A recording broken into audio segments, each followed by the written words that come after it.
అలాగా ఈ 10th క్లాసో ఇంటర్మీడియటో లేకపోతే ఇప్పుడు బిజినెస్ ఎడ్యుకేషన్ తీసుకుంటున్న పిల్లలకు వాళ్ళలో కూడా వీళ్ళని ఎలా పాత్రధారులు చేయాలి అనేది కూడా తీసుకొస్తే బాగుంటుందని నాకు అనిపించింది. అలాగే నెగిటివిటీని కిల్ చేయడం ఎలాగనేది కూడా నేర్పించాలేమో అనిపిస్తుంది కోటేశ్వరరావు గారు. అనేక అంశాల్లో ఇంప్రూవ్మెంట్లు తీసుకురావాలి, ప్రోత్సహించాలి. ఈ ఈ మాక్ అసెంబ్లీ సందర్భంగా పిల్లలు రాజకీయాల్లోకి రావడానికి ఆసక్తి కల్పించలేదు అనేటువంటిది ఒక ట్రెండ్ మనకి అర్థమైంది. ఏదో 4-5 చేతులు ఎత్తారు ఎవరు ఎమ్మెల్యేలు అవుతారంటే. అవుతారు.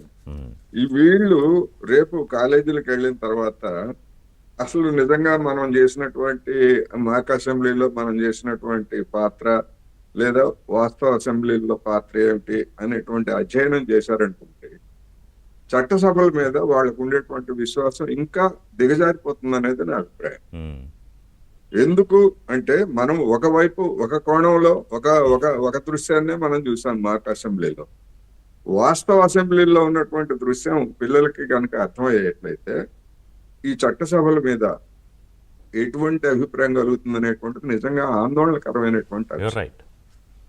ఎందుకు అంటే ఏడిఆర్ సంస్థ ఈ ఎమ్మెల్యేలు ఇచ్చినటువంటి అఫిడవిట్లను పరిశీలించి 4000 దేశంలో ఉన్నటువంటి ఎమ్మెల్యేల్లో 4092 మంది అఫిడవిట్లను పరిశీలిస్తే 45% మీద క్రిమినల్ కేసులు ఉన్నాయి.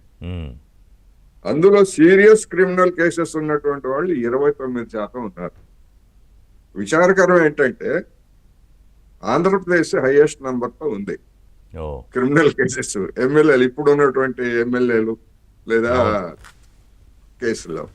మరి ఇటువంటి వాస్తవాలు మన కళ్ళ ముందు ఉన్నప్పుడు మనం సుభాషితాలు చెప్పొచ్చు లేదా ఆ విధంగా మార్చొచ్చు. అందుకని మనం ఆచరణలో కూడా మార్పు రావాలి. మీరు చెప్పినట్టు మనం ఎవరికి ఇస్తున్నాం టికెట్లు, ఎవరిని ఎమ్మెల్యేలుగా పంపిస్తున్నాం అనే విషయం కూడా అనేటువంటి విషయాన్ని కూడా మరి లోకేష్ గారు కావచ్చు, ఎందుకంటే భవిష్యత్తు నాయకుడు ఆయనే కదా. చంద్రబాబు నాయుడు గారు ఆయన టర్ము చివర్లో ఉంది. చివర్లో అంటే వేరే కాదు, భవిష్యత్తు నాయకుడు లోకేష్ గారే కనుక మరి తెలుగుదేశం పార్టీ వ్యవహారాల్లో లేకపోతే మొత్తం ప్రభుత్వ వ్యవహారాల్లో ఒక ప్రముఖ పాత్ర పోషిస్తున్నారు, ఎవరు అవునన్నా కాదన్నా.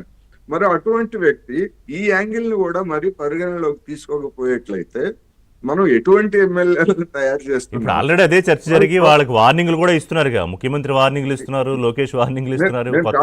నేను కాదంటలేదు, ముఖ్యమంత్రి వార్నింగ్లు ఇస్తున్నారు, మంచిదే. కానీ ఆ వార్నింగ్లు ఇవ్వడం కూడా ఒక ఏ మెసేజ్ వెళ్తుంది పిల్లల్లో అనేటువంటిది కూడా గమనించాలి. అందుకని ఈ యాంగిల్లో కూడా తీసుకొని తగినటువంటి చర్యలు కనుక చేపట్టకపోయేట్లయితే రాబోయేటువంటి, ఎందుకంటే మొత్తం గ్రాఫ్లన్నీ చూస్తా ఉంటే కేసులు ఉన్నటువంటి వాళ్ళ సంఖ్య పెరుగుతా ఉంది.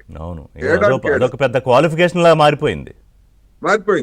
మరి అదే కనుక ఆదర్శంగా పిల్లలు తీసుకునేట్లయితే మరి వాళ్ళు కూడా అవాంఛనీయమైన శక్తులుగా ఎదిగి అసెంబ్లీలకి పార్లమెంట్ కి ఎన్నిక కావాలనేటువంటి ధోరణి వచ్చింది అనుకో. ఇప్పుడు అదే కదా కోటేశ్వరరావు గారు మన జగన్మోహన్ రెడ్డి గారు చెప్పింది. విద్యార్థి విభాగం, యువత విభాగంలో నా ప్రేరణగా మిథున్ రెడ్డి వచ్చారు, అవినాష్ రెడ్డి వచ్చారు, ఇంకో రెడ్డి వచ్చారు, లేకపోతే మోహిత్ రెడ్డి వచ్చాడు, లేకపోతే మీరు కేసులు అరెస్టులు చేయాలంటే భయపడకండి అంటే ఇవి చెప్పడం ద్వారా అది కూడా క్వాలిఫికేషన్ అనుకునే ప్రమాదం ఉంటుంది.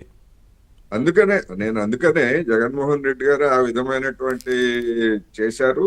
ఇప్పుడు ఆచరణలో ఇది ఉంది, నెంబర్ కూడా ఉన్నారు. మీరు చెప్పిన మాట వాస్తవం, అది చాలా సీరియస్ కన్సర్న్. అది వినేష్ గారు, తెలుగుదేశం కావచ్చు, బీజేపీ కావచ్చు, ఎందుకంటే దేశవ్యాప్తంగా చూస్తే బీజేపీ వాళ్ళు టాప్ లో ఉన్నారు. 40% కేసెస్ ఉన్నటువంటి వాళ్ళు బీజేపీలో ఉన్నారు. అందుకని ఏ పార్టీ అయినా, జనసేన అయినా, తెలుగుదేశం అయినా, లేకపోతే ఇంకోటి ఎవరైనా కానీ ఈ యాంగిల్ ని కనుక మనం మర్చిపోయేట్లయితే ఈ రాజ్యాంగ వ్యవస్థల మీదనే నమ్మకం కోల్పోయే విధంగా పిల్లలు తయారవుతారు అనేది